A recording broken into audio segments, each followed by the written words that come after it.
Powers over the siting of wind turbines. Robin Powell covers a lot of ground for the Politics show, and he's been looking at the implications for the East Midlands. Wind farms, the planning issue that's polarising opinion up and down the country. Depending on who you talk to, they're either clean and green, elegant and graceful, or they're ugly and noisy, harmful to wildlife and to human health. Whatever you think of wind turbines, you're going to be seeing far more of them if Britain's to get anywhere near to achieving its legally binding renewable energy target of 15% by 2020. This is Yelvertoft, which has been approved. Low Spinney's been approved. This is Lilbourne, separated from Yelvertoft by only a hedge. This is Keith Kilban from Swinford near Lutterworth. He's been so concerned at the growing number of wind farm applications in his part of Leicestershire that at one stage he was spending 70 hours a week campaigning against them.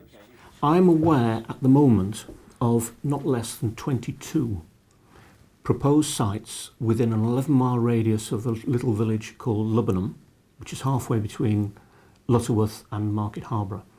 And I believe that they are there for the simple reason that anyone and everyone is entitled to make an application and is encouraged to do so.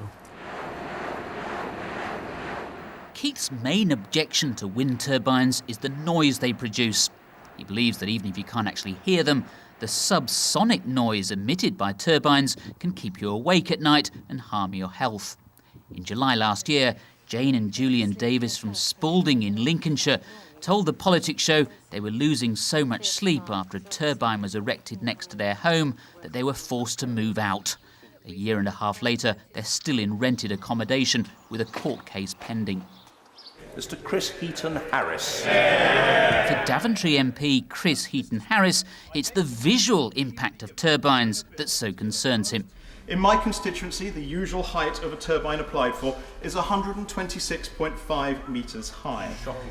Imagine what a number of structures, all twice the size of Nelson's column, situated close together, do to the landscape when situated in the rolling countryside of Northamptonshire. Yeah. Chris Heaton-Harris was introducing a so-called 10-minute rule bill, which would give councils the power to block wind farms if enough people object. He also wants to allow councils to set a minimum distance between a turbine and the nearest home. But without government support, the bill is unlikely to become law. Here at Hockerton, near Southall in Nottinghamshire, locals tell a very different story. They actually chose to have a wind turbine right next to their homes. By and large, they have no regrets, and now they're showing other communities across the East Midlands how they can do the same. This one turbine provides all 54 houses in the village with all their electricity. Sustainable Hockerton, the organisation responsible, runs regular courses and visits. Its key message to those considering similar schemes is to engage with the local community.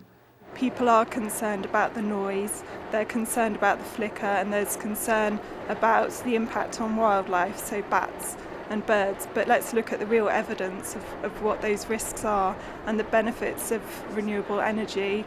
Let's just put those risks in perspective. But winning people over can be difficult, especially if you want to erect your turbines on someone else's doorstep.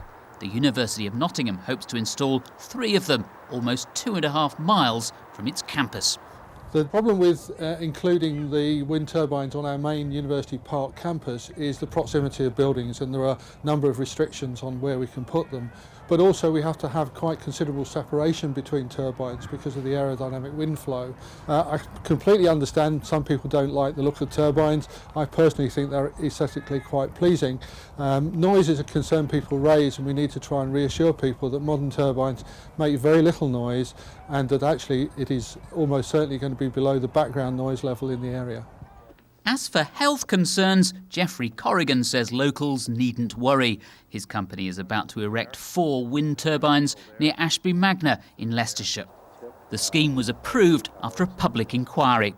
Well, there's been all kinds of studies that have shown that there's absolutely no connection with health issues and wind turbines. So, and it was thoroughly discussed at the public inquiry, and I assume the inspector found that there was no basis to those claims. The Department of Energy and Climate Change told us it's considering its position on the Heaton-Harris bill. Wind farm applications will continue to be assessed on a case-by-case basis. And Chris Heaton-Harris's bill is due to get its second reading later this year. But that's all from the East Midlands for this week. Thanks very much for watching. Time